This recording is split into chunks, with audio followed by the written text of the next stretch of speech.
Welcome back. And today we're trying something a little different for a Wednesday. Usually we do currently reading on the weekends, but I'm trying to catch up because I am procrastinating far too much with these podcasts. So we are doing currently reading. Beware of spoilers. You're listening to Utter Randomness Podcast. I'm Lulu, your host, and this is a currently reading.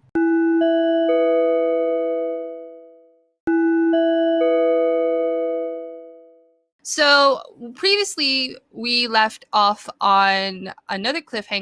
haven't been following along, we've been diving into Christopher Paolini's epic fantasy Eragon, and we left off on a cliffhanger previously. Saphira gets the bright idea to kidnap Eragon, and it's for his own protection. The strangers who had entered Carvajal seem to be hunting down Saphira's egg. And obviously, Saphira isn't an egg anymore. Instead of finding the egg, the strangers end up finding Garrow, and they unfortunately kill him. In an act of desperation, Eragon decides to leave Carvajal with Braum in tow. So as they exit Carvajal, as they escape into the forest surrounding Carvajal, we learn a few things from Braum. We learn a few things. These strangers are called the Razak, and they are incredibly dangerous. They are sort of the king's strong army men. Like, they're incredibly dangerous. They're incredibly, as you hear my cat rattling in the background, they're an incredibly formidable foe. So they're the type of people you don't want to mess around with. Not only did we learn about the Razak, Braum also gifted Eragon with a sword, more specifically, a rider's sword. Unfortunately, Braum is incredibly infuriating, tight-lipped about how he came into possession of the sword, and even about the information he possessed in regards to the Razak, in regards to the dragons, and the knowledge that he has about the riders. And there's nothing we can do about that. That's just something, apparently, he is incredibly protective of his secrets. And usually that wouldn't be a horrible thing, but it's kind of infuriating. So hopefully he starts opening up to Eragon later. Hopefully, maybe. So we'll figure that out in a little bit. So the next chapter is called Saddle Making. And it's the very next day for Eragon and Braum. And Eragon allows himself a few minutes to grieve for what he lost. He lost his old life, and more specifically, he lost his uncle, which is the only father figure he's ever had in his life. Because of that, he gave himself a few minutes to sort of grieve everything, because he hasn't had actual real time to grieve everything he has lost and everything that he's pretty much giving up to chase down the Razak in an act of vengeance. This, as I said, this chapter is called Saddle Making, and it's for a good reason too. Eragon has to make a saddle for Saphira, and with Braum's help, because Braum knows two ways how to make a saddle, he makes a saddle for Saphira and teaches Eragon how to do so, just in case he needs it for the future. And good idea too, because Saphira is still growing, and from what I understand, from what Braum has said previously, dragons can get pretty big. So I don't know how big Saphira is going to get if she's continuing growing, because she is female, and if we take the animal kingdom in account, most of the time females are a lot smaller than their male counterparts. So we don't know how big Saphira is going to get. Currently, I think she said that Saphira was as big as a small house. So she's pretty big, and she hasn't even hit a year old yet. She's about 6-7 months old by this point. So she hasn't stopped growing yet, and I don't know when the last time when she is going to stop growing.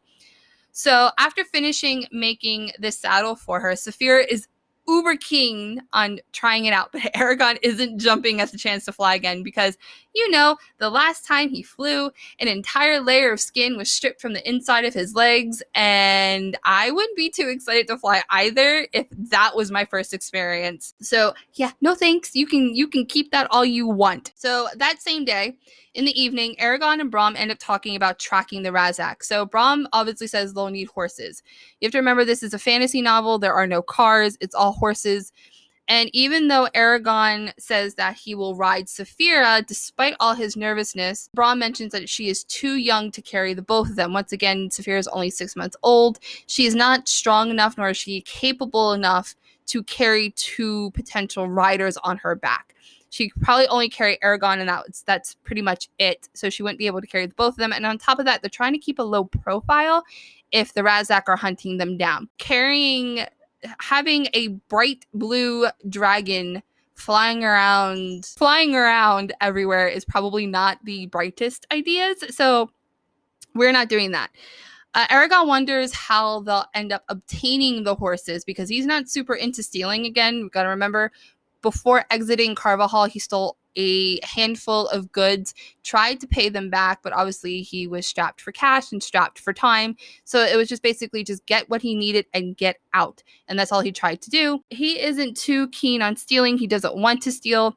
But Bronn says the Razak are acting on the king's orders. Once again, these are the king's men, and they're acting on his orders. They're his agents. So meaning the law, whatever the law is in this realm, wouldn't really apply to them. So how are they going to get from A to B to C to wherever they're going to track down the Razak in all their capabilities without breaking certain rules, regulations, laws, in order to track these guys to the best of their capabilities? So therefore, with the law on the Razak's side, they will have to use whatever they can to their advantage, which also includes stealing. If they have to get their hands dirty, Eragon might just have to get comfortable with the idea of stealing, with the idea with things that he was previously uncomfortable with, because this is a brand new world for him. He has to leave this old persona behind of being a 16-year-old farmhand to becoming a potential rider, and even he will have to be comfortable with the idea of becoming the most powerful being in this realm, next to probably the king, because of his potential of becoming a very strong rider. And obviously we don't know much at this time, but what side is he going to choose? What side is he going to stand for? Eragon seems like a goody two-shoes, so he might choose the better of the two.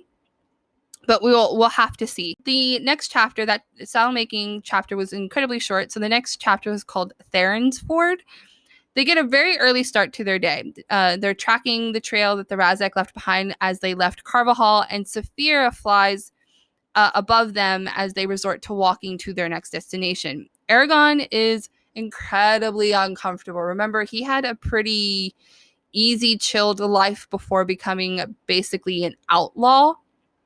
His legs are still in incredibly bad shape. So he tries to take his mind off the pain and everything that he's very uncomfortable with, and tries to ask Bronn more about dragons. He has some interesting facts that he reveals to Eragon. Dragons won't hatch until the person destined to be with them comes along, which means Saphira chose Eragon from her egg. However that works, she chose Eragon to be her rider. No one else, her. And then you have to remember, how long do dragons stay eggs? Obviously, if they don't hatch until the rider they want comes along, how long can they survive to stay in that condition, to stay eggs? Bronn also goes into a bit of detail about mating and military tactics while riding a dragon. The military strategies, in my opinion, I think might be a really good idea to know, considering how things are going. They're going up against an incredibly formidable foe, the Razak. The king is practically after them. And when news starts developing that a rider is back in the world after being centuries extinct, basically, how are people going to react to this? So they end up walking to a town called Thurnsford, which is the name of the chapter. They don't go into the village right away. They end up making camp for the night. And as they settle in for the evening, Eragon asks again about the rider's sword. However, Bronn, once again, infuriating, is not budging with any answer, saying that he will tell things, all will be told in time. Like, really cryptic much, but okay, we'll go with it. However, funnily enough, suddenly Bronn tosses like a stick to Eragon, with the intentions of training him for combat. An old man going against a farmhand. Like, Eragon is not a weakling. You have to be incredibly strong to be a farmhand. He has every intention of training. Let's just say that I can see why the Razak were having issues keeping up with Braum. Braum is a very capable old guy. He's oh my goodness, his age does not match his strength. So he actually knocks Eragon cold in like no time flat. Absolutely no time flat. And Eragon is peeved. He is so angry that he goes after Braum with everything he has. But Braum has no issue keeping up with Eragon. Braum's age does not match his strength. And being a storyteller, obviously, once again, this is a fantasy. People need to be capable of doing different things and like living in today's world. So fighting, he may have needed fighting in some point of his life. So Eragon continues to take a beating from Braum, and it's even funnier when Saphira is actually laughing at Eragon's shortcomings as a fighter. It's hilarious. Saphira is holding nothing back when it comes to her rider. She is just absolutely not having it. It's hilarious. So the next day, battered and bruised beyond relief, they reach Theron's Ford before noon. Saphira takes off before entering the village because obviously she needs to stay hidden. They need to keep a low profile, so they can't have her around. Eragon and Braum enter the village. However, they have to cross a bridge, which is some troll, pun intended, is basically blocking the bridge for money. And they have to pay 5 crowns. Now, I don't know what how do you say it? Like, how to convert crowns into money that might be understandable. There is no way to quite understand. It's not like broken down in like Harry Potter with the galleons and the nuts and all that jazz. So it's 5 crowns, which I'm assuming from Eragon's reaction is a lot of money. But Braum easily agrees, just brushes it off and just goes, okay, here, fine. But not before stealing the troll's coin purse. He literally cut the purse off this guy. And Eragon, once again, is very not keen on the stealing. However, Braum's just like, well, he stole first, so he's justifying his actions. And I kind of agree with Braum with this one. So, sorry, Eragon, because he is essentially stealing from the townspeople or the people who have to cross that bridge. And Braum is just showing him some karma. So, what are you going to do? They're able to get to a horse seller called Haberth. And I think I'm mispronouncing that. He's the owner. And he offers to sell them 2. Now, Braum agrees for 1. Braum has his heart set on Haberth's prize white stallion named Snowfire, and it's a super cute name. But Haberth is not too thrilled about selling him this horse. It's his prized horse, and he's not too happy. So Haberth gives Braum an almost unrealistic price into selling Snowfire, and Braum's just like, okay, and hands him the money and just is like, no surprise there. Like, it didn't even faze him how much Haberth wanted for this horse. As Haberth and Braum are finishing up their sale, Eragon realizes something. He realizes that he can actually reach out with his mind to the horses, just like something he would do with Saphira. But it's not as strong with Saphira, but he can still do it. With the horses bought, Braum tells Eragon to go wait outside the village for him. Now, with Saphira is instructed to hide just like they were in Theron's Ford, and she is not happy. She hates the hiding. She hates that she has to be away from Eragon. She hates that she is allowing basically a child into whatever problem runs their way and not being there quick enough to help defend him. So as they enter the village, they know right away that something is incredibly off. The village is void of people. There are not even dogs barking. It is far too quiet for a bustling village. So they decide not to enter the village through the main street. They decide, okay, screw it. Let's go through the side because something is amiss here and it's not good. Brahm has gone to gather information about the Razak and has found out that they actually have passed through Theron's Ford. He has no mentor, no former rider to teach him how to be a rider, essentially.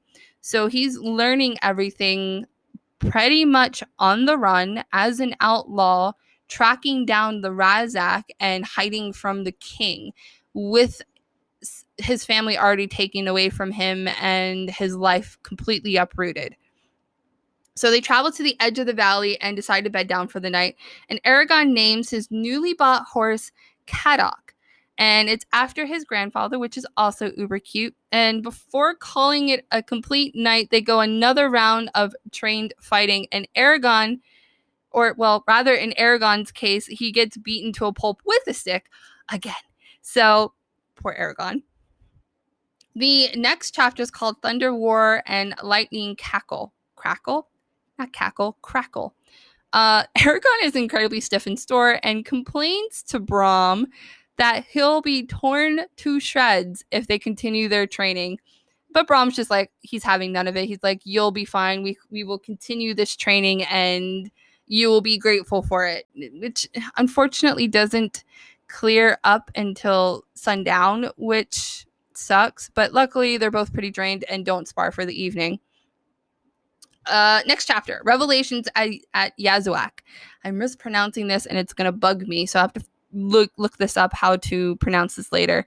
So Eragon reveals that they're incredibly low on water and they haven't reached a town since Theron's Ford. And if they don't reach their destination soon, they'll be out of water and be into some serious trouble. But Brahm assures that they will, in fact, reach Yazuak. So as they're tracking the Razak, they find the tracks and determine that they're heading towards a village called Yazuak. Now, I might be pronouncing a lot of these names, and I apologize. So they head into that direction pretty much without a second thought. And as they continue towards the village, the wind begins picking up. It's like whipping both Brahm and Eragon mercilessly. Unable to find shelter, they actually have to camp down in the open, and they're having incredible difficulties trying to set a fire, trying to get comfortable for the evening. Brahm tells all of this to Eragon, and then Eragon reveals that he is able to reach out to the horses just like he can with Saphira. And he comments how unusual that is for a very young rider such as Eragon, especially when it's not trained. With that, they head south out of Palancar Valley, and on their way out, they pass the old ruins of guard towers that were once manned by the riders. Now, the whole land is littered with old ruins and remnants of the riders that have been gone for close to a century now. The only rider left that is known outside of Eragon is King Galbatorix. And you have to remember, he lost his dragon and then obtained a new dragon and has been pretty much reigning the realm for close to a century. And no one has dethroned him, and he's a very corrupt person. And because of that, and because he is in part the reason why the riders are extinct, a lot of the ruins are littered throughout this realm, and a lot of them are in Palancar Valley. So as they are going through the valley, Eragon is reminded of his journey and his undertaking as a rider because of the legacy he is now inheriting from centuries ago. And he's learning everything in a way that probably wouldn't have been passed down in the past. The next day, they spot a ginormous storm on the horizon. Like, the storm stretches beyond the eye can see. And the wind has picked up. And Saphira, who has been flying above them pretty much this entire journey, is forced into a landing. And the wind is so strong that it picks up Saphira like a leaf and just tosses her around. She is struggling to get her wings down, because if she can't get her wings down, the wind will pick her up again and just fling her into oblivion. So Eragon literally jumps off Kadok and rushes to Saphira's aid and tries to pin Saphira's wings to her side just so they can just stay down. And they're able to get her wings folded in, which is great. And they have to continue to struggle through the storm in the same day, and lo and behold, they do. The next thing that happens can be described as pretty horrendous. There are men, women, and children just piled in the middle of the street as if trash, and unfortunately they have been killed by something. Disgusted, absolutely just disgusted by the sight, Eragon throws up while Brom investigates what happened to these people. And he comes to the conclusion that it wasn't the Razak, which gives us like what could have done this to an entire village. And he says it was Urgles. So we have mentioned the Urgles previously. Urgles were those beings, things, troll-like things from the epilogue at the beginning of the story that helped the Shade track down the elves. And so we have met them, not epilogue, the prologue.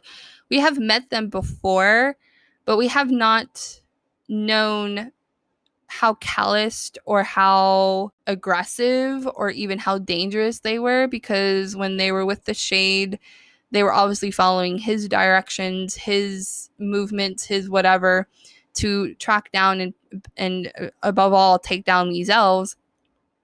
But this just shows how ruthless these Urgles actually are.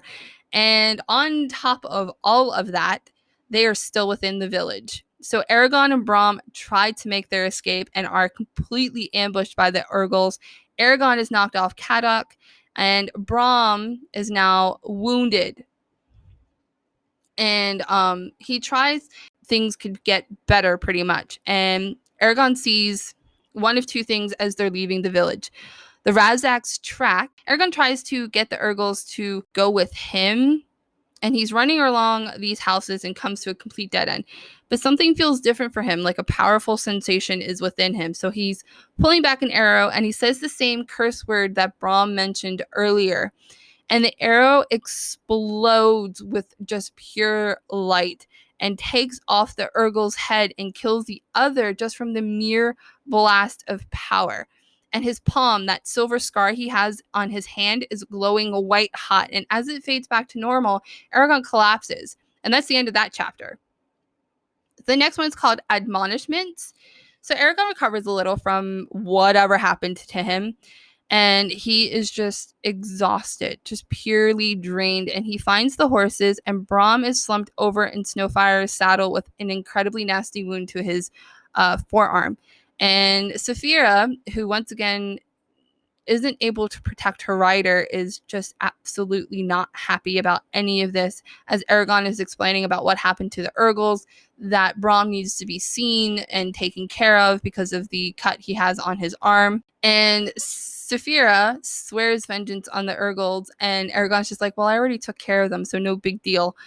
But they just need to focus on getting out of the village and getting assistance for Brom. Because Brom is struggling to even stay upright on Snowfire, Eragon goes, okay, you know what, Saphira, you need to take him and fly to wherever you can find safety. He's able to find the Razak's tracks that lead out of the village. So the Razaks were indeed in the village, but they did not kill the villagers. And two, he can use magic.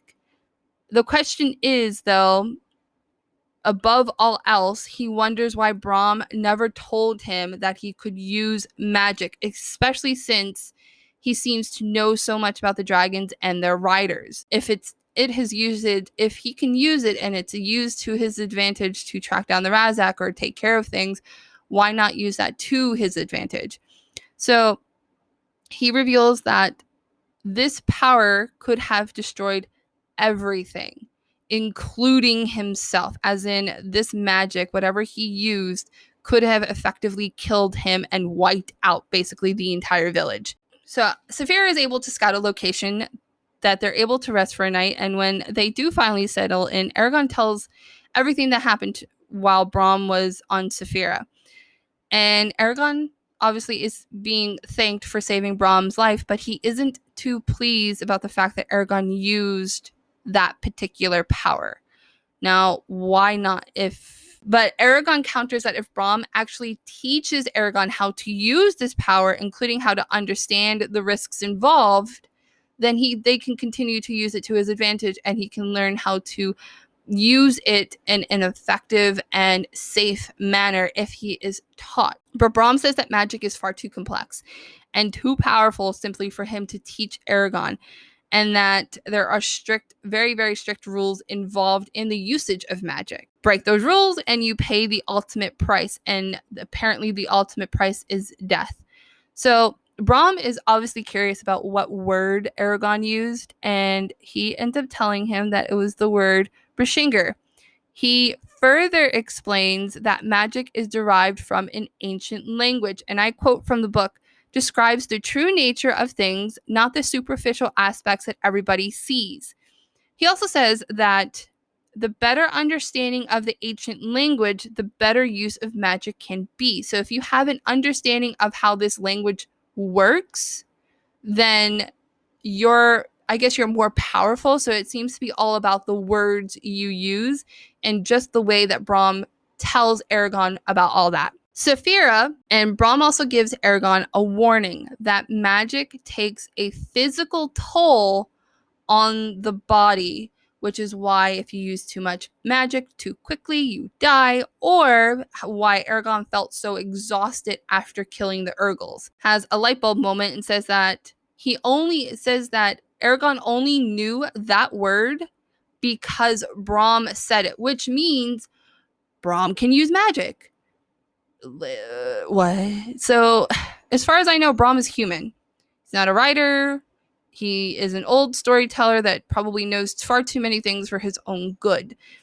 And Brahm admits that he can use magic, but because of his old age, it has nothing to be compared to what Eragon's potential can be because of him being a writer. There is no backing out once a spell is cast, meaning you have to have full commitment with what you're doing. Magic users need to understand their physical limits well, and they don't just train their minds as in know the words that they want to use or how they want to use them, but their bodies need to be trained as well. So I'm assuming that if you know the words but have a weak body, you can kill yourself as just quickly, but if you don't know your limits well, it's the same deal. So I'm like, how long do magicians, I guess we can call them, train in the usage of magic? So huge takeaway from these chapters, Eragon can use magic, hopefully, because from what I understand from Eragon's personality, he is quite impatient. He questions the world around him with absolute wonderment and fascination. Like, he is not shy from asking questions in any capacity. And I'm hoping that he isn't impatient and in the usage of in the understanding in regards to using magic, because it sounds like it can cost him incredibly dearly. I'm hoping he listens to Brahm. Like, I really do. But the other takeaway is that Brahm can also use magic. And I really do hope that Brahm does end up teaching Eragon, even if it's just teaching him what he knows, even if it's just that little bit, because if Eragon can have a foundation in the usage of magic, just imagine where he can potentially go. He has no formal training, so why not teach him about magic? He's already teaching them how to fight with sticks. Why not teach his mind as well? And I don't think as I have as many questions as I did in the previous parts, but nothing really got answered either. These chapters were more about traveling and exposition than more about basically just getting to A to B and figuring out the next steps in regards to tracking down the Razak. So it's just more of that. But I am leaving it there. We will obviously go to part 5. Hopefully you guys are enjoying this. What do you think about Eragon so far? Obviously, if you have read farther than chapter 19, please no spoilers, because that's what the last chapter was. You can go ahead and check out the articles that are in regards to this podcast. Please consider sponsoring this podcast at Buy Me a Coffee or Patreon, and follow me on Twitter. And until next time, bye! Also, the second warning he gives Eragon is that